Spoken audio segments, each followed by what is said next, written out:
So if you're new to writing music and in particular composing drum beats, I've prepared a few examples here to show you that hopefully will provide you a little bit of a grounding in what you might want to do. So we'll go through them all individually, and at the end of the video I will put up some information about them, and what I would recommend you do as an initial exercise is actually try and copy some of these beats into Soundtrap and recreate them yourself, and that should give you a decent foundation to then go on and attempt to either come up with your own variations or your own original beats altogether. So I'll have a look at the first one here. I'm going to unmute this track and I'm going to double click here so we can see the pattern. And before I play it, I'll just point out a couple of things. There are only 3 drums which have been programmed in here: the kick, the snare and the hi-hat. That's a good combination of drums to start out with if you're not sure what to select.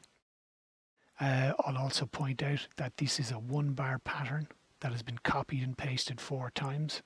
That's not a good place to start if you're new to drums. Just stick with 1 bar, get something you like, and then copy and paste it as you need. So we'll have a quick listen there.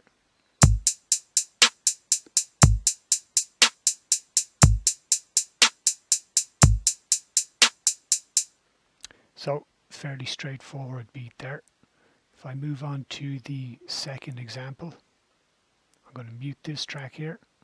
I'm going to unmute the second one. I've called this one breakdown because there's less drums in this. There's only a bass drum and a snare. You can see here I've left out anything for the hi-hat. And this is also a 1-bar pattern that has been copied and pasted. So again, sticking with minimal drums and just the 1 bar, it's a good place to start. So we'll have a listen to that one.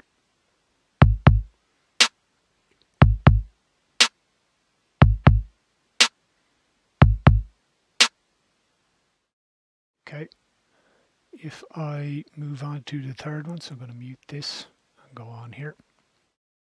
In this example, I have added an extra drum. So this time we have 4 parts. Kick, snare, hi-hat and low tom. Again, this is still just 1 bar, but the extra drum adds a little bit more to the sound if you feel comfortable adding to what you've been doing so far.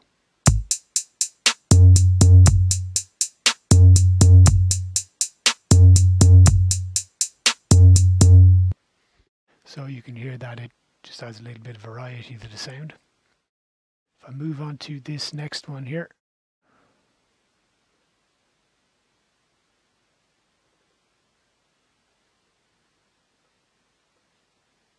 just put this cursor back to the start. Again, it's back to just 3 drums and it's still a 1-bar loop, but not a little bit of variation in the rhythm that might be of interest to you.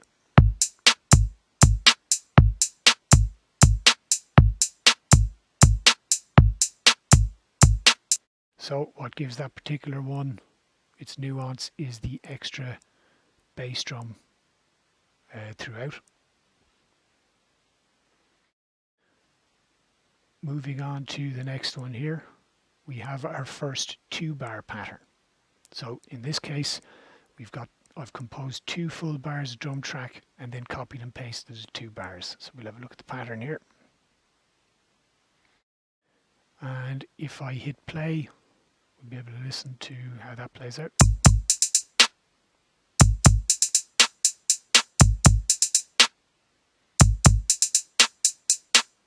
So you'll notice that the first bar has a bit of a break here, and the second bar actually starts out the same.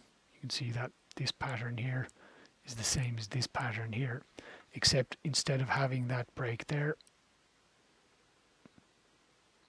we filled in some extra beats. And that's a good method for maybe making something stretch out over 2 bars, is to use elements that are the same in both bars but have a little bit of variation. So there you have it, 2 bars here, copied and pasted to 2 bars here. Now the last example here is probably what you might want to be aiming for once you've had a bit of practice programming a few different drums. What I've done here is I've mixed a few of them together.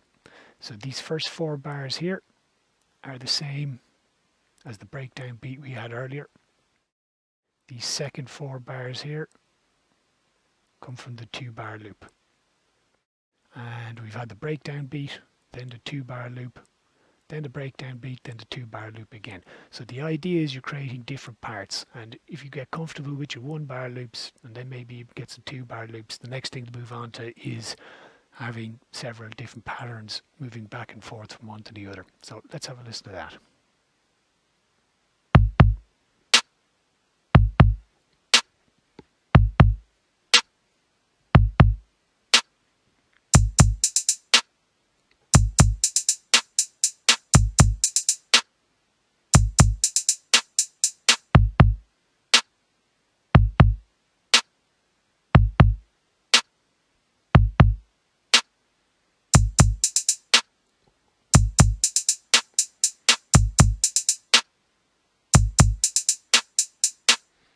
So you can hear now, simply through copying and pasting a few different variations, we're starting to build what could be a longer track here. So for example, you could have the first part belongs to a verse, the second part comes in for the chorus, or whatever way you want to do it, but it just adds variety. So a good final exercise for your drum compositions is to attempt to construct longer tracks that feature more than one part.